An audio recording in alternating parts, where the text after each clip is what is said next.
Buenos días, doctor. Buenos días, compañeros. Y el día de hoy vamos a exponer el tema del contrato de arrendamiento de fondos urbanos destinados a vivienda por mi persona. Se va a exponer mi persona. Continuamos.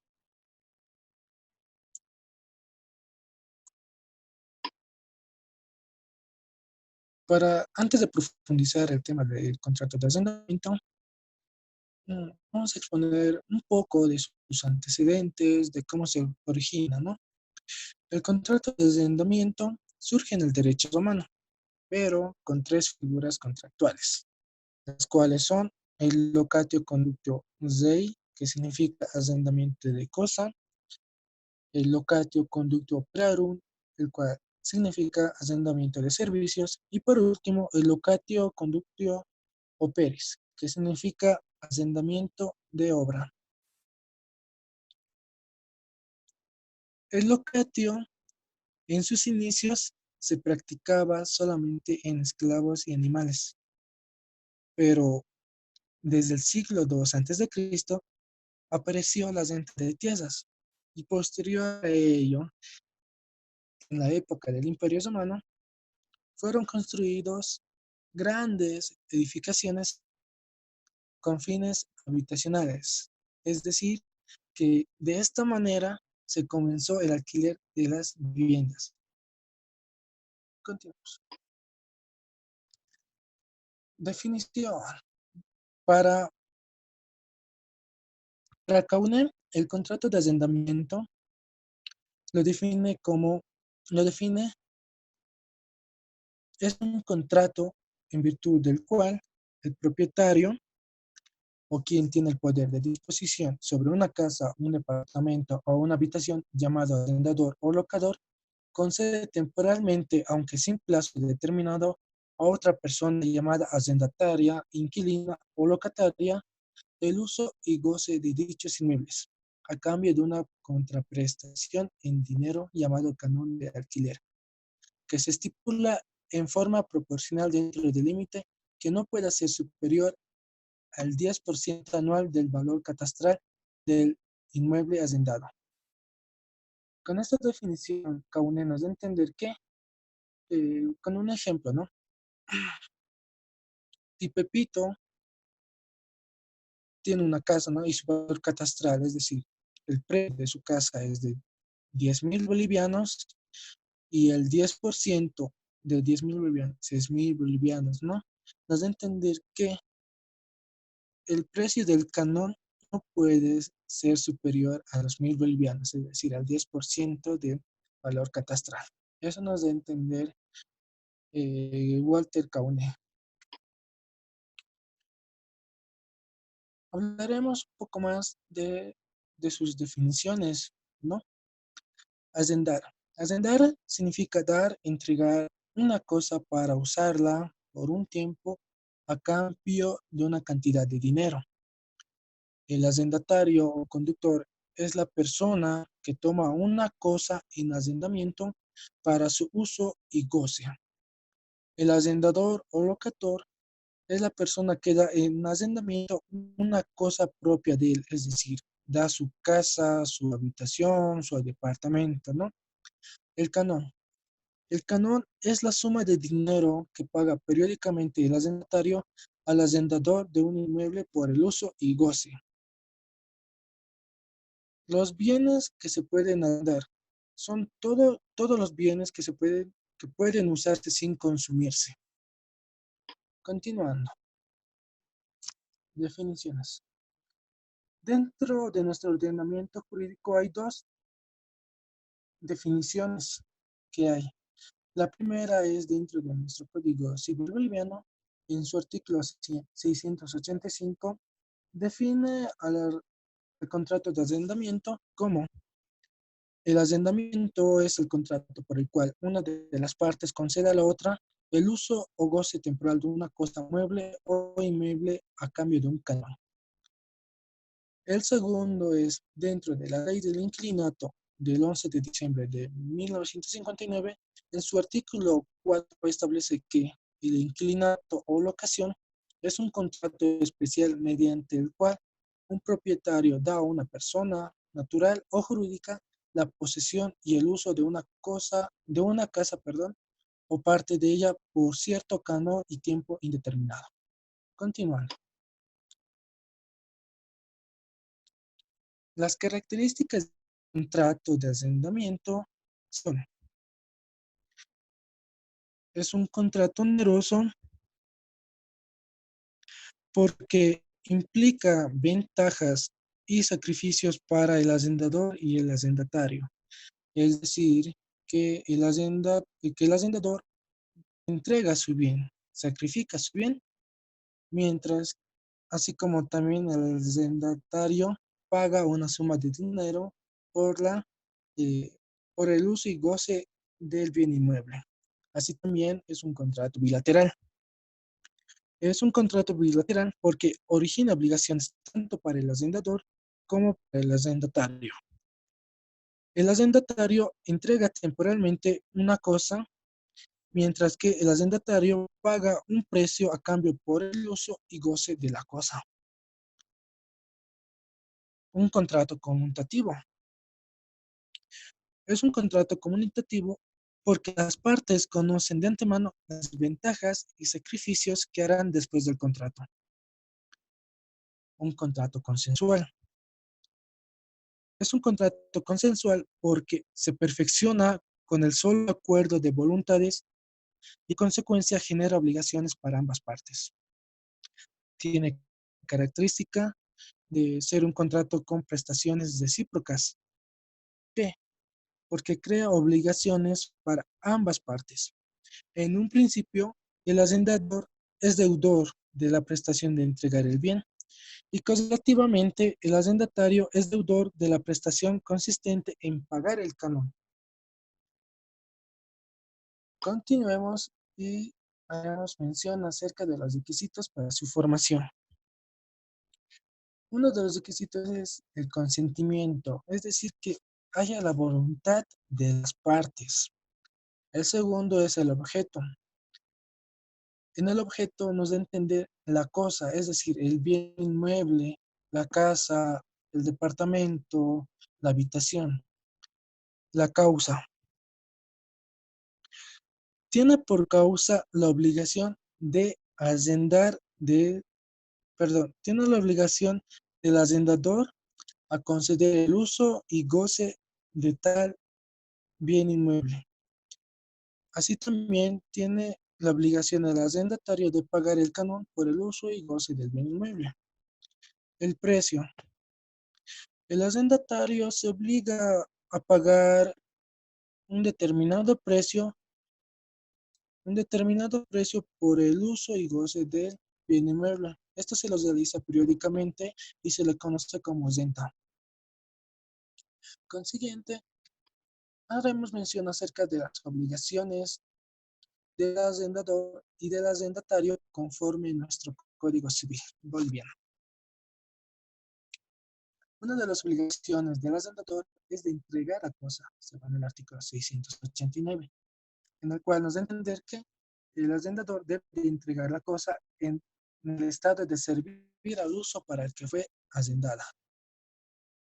Así también tiene la obligación del mantenimiento de inmuebles. Con esto nos da a entender que el arrendador debe de realizar, ejecutar, efectuar las operaciones necesarias para que el bien inmueble siga sirviendo para el uso y goce, ¿no?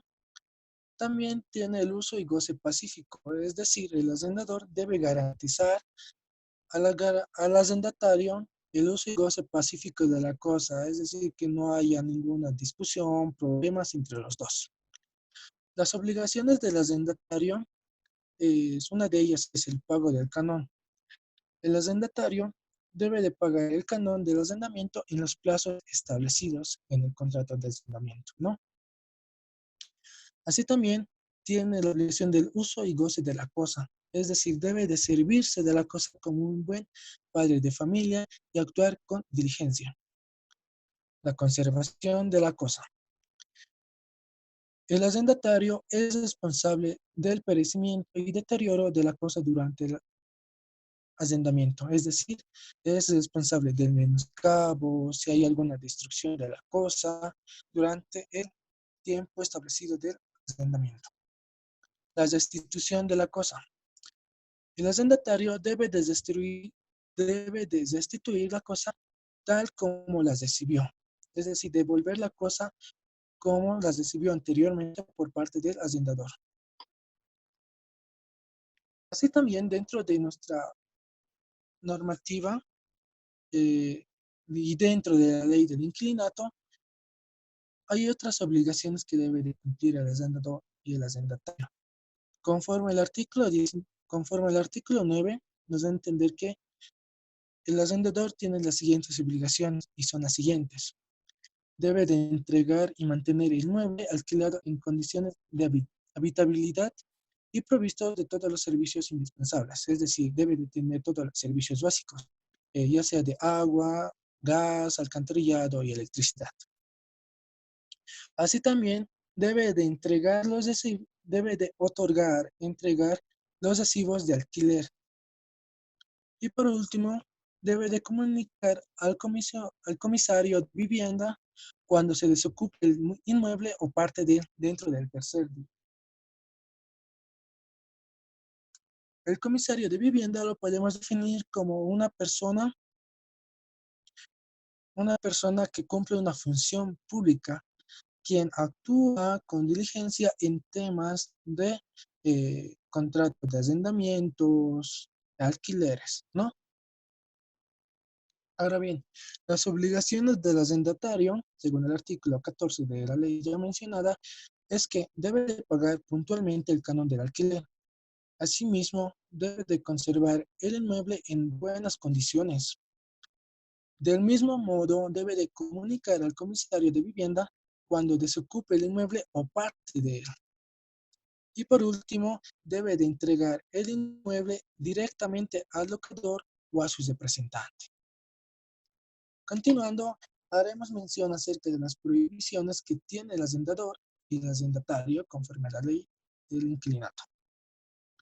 Una de las prohibiciones del arrendador es que está prohibido de privar, reducir o limitar a los inquilinos los servicios básicos y todo aquello que se relaciona a sus usos y a sus usos comunes, perdón. Así también está prohibido de negar la locación de casas a personas o a familias con hijos o con hijos, perdón. Así también está prohibido de realizar contratos de alquileres por intermedio de comisionistas que se benefician en el canon del alquiler. Un comisionista es una persona que se dedica a vender a cuenta de otra persona, ¿ya? Continuando, también tiene prohibido de fijar canones de alquiler en moneda extranjera, es decir, no puede cobrar el alquiler eh, en dólares, en soles o en pesos chilenos, ¿no? Y por último, está prohibido de exigir, percibir, pedir que se le pague por adelantado. Ahora, muy bien, las prohibiciones de arrendatario es que no puede subalquilar el inmueble o parte de las terceras personas, subrogar el contrato. Subrogar el contrato nos da a entender que no puede no puede sustituirse el arrendatario por otra persona, ¿ya? Así también tiene prohibido de percibir derecho de llave y comisiones. Con esto nos da a entender que el arrendatario no puede arrendar los bienes que hay dentro del bien inmueble para beneficiarse económicamente. Y también tiene prohibido de hacer mejoras y otros trabajos sin consentimiento del locador, salvo que haya consentimiento anteriormente.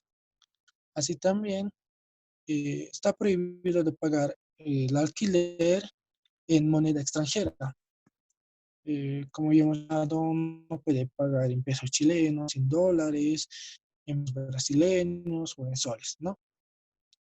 Del mismo modo, no puede pagar canones adelantados, es decir, no puede pagar alquiler, la renta por adelantado. Y por último, Está prohibido de dar al inmueble un uso contrario a aquel para el que fuera alquilado. Es decir, si el bien inmueble ha sido alquilado para habitar, el arrendatario no puede usar el bien inmueble para un uso comercial, ya sea abriendo tiendas o locales, ¿no? Consiguiente, consiguiente a ello hablaremos acerca de la duración máxima del contrato de arrendamiento.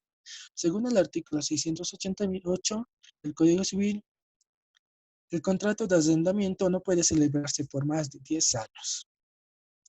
Ahora, ¿qué pasa si el contrato de arrendamiento no tiene un tiempo determinado de conclusión? Para estos casos, eh, el arrendamiento de mansiones, locales, casas o departamentos cesa cuando el arrendador notifica con anterioridad de 90 días. Es decir, que se le avisa, el arrendador avisa anticipadamente eh, al arrendatario que se ocupe el lugar con 90 días de anticipación. La renovación tácita. La renovación tácita, según el artículo 700 del Código Civil, nos da a entender en casos de que el contrato de arrendamiento haya vencido y el arrendatario aún siga detentando la cosa, es decir, aún siga viviendo en el bien inmueble, se considera renovado el contrato y se regula por las mismas condiciones que el contrato anterior. Pero en caso de que el arrendador haya avisado, notificado, no puede oponerse la renovación tácita. Ahora bien, la responsabilidad por vicios de la cosa. Según este artículo del Código Civil, en el artículo 697, nos, nos da a entender que si la cosa arrendada padece de vicios que anulan o disminuyan su idoneidad, es decir, su capacidad para el uso o goce del bien inmueble, el arrendatario tiene dos opciones. Uno es pedir la resolución del contrato, el otro es la disminución del canon, es decir, que se le rebaje la renta, ¿no? Siguiente, la enajenación de la cosa. Artículo 711 del Código Civil. Según este artículo, perdón, nos da a entender que el arrendamiento no tiene, si el arrendamiento no tiene fecha cierta para su conclusión o para que termine, el arrendador no puede enajenar la cosa, es decir, no puede despojar al arrendatario del bien inmueble. Asimismo, el, asimismo, el nuevo adquiriente, es decir, el nuevo arrendatario, debe de respetar el arrendamiento en curso. Instalación, según el artículo 717 del Código Civil. El arrendatario puede realizar instalaciones que sean de teléfono o de corriente eléctrica, en el cual el arrendador no puede oponerse a esto. Ahora bien, la prohibición de subarrendar y ceder el contrato. En este artículo nos da a entender o lo define que el arrendatario de un fondo urbano destinado a vivienda está prohibido de ceder el contrato de subarrendar total o parcial del fondo, salvo pacto contrario, es decir, si hay consentimiento anteriormente, ¿no? El arrendador puede percibir el canon pagado por el subarrendatario. Muy bien. Ahora, por último, hablaremos acerca de los modos de extinción del contrato de arrendamiento. En el artículo 720 nos da a entender que hay tres clases de extinción. El primero es por separación unilateral del contrato. Es decir, el arrendatario por voluntad, perdón, es decir, el arrendatario es decir, el arrendatario entrega voluntariamente el bien inmueble. Esa es una extinción, ¿no? El segundo es por muerte del arrendatario, pero esta tiene una excepción. En caso de que el arrendatario tuviese cónyuges o hijos que aún vivan en el bien inmueble, el contrato de arrendamiento se mantiene. Y por último, esta es por sentencia ejecutoriada de desahucio por las causales que señala la ley. Según esto, hemos hecho una concordancia con la ley del inquilinato, en el cual nos habla de las causales de desahucio según el artículo 18 de la ley del inquilinato. Antes que eso, inquilinato es despojar a una persona de su derecho, ¿ya? Una de las causales, o las causales es la falta de pago del arrendatario de 3 meses vencidos. Así también, otra causal es cuando el propietario necesite el inmueble para vivir o instalarse en él, siempre y cuando no tenga otro lugar donde pueda vivir o posea otro bien inmueble. El siguiente, o otra causal, es cuando el arrendatario subalquile el inmueble o parte de él a una tercera persona, ¿ya?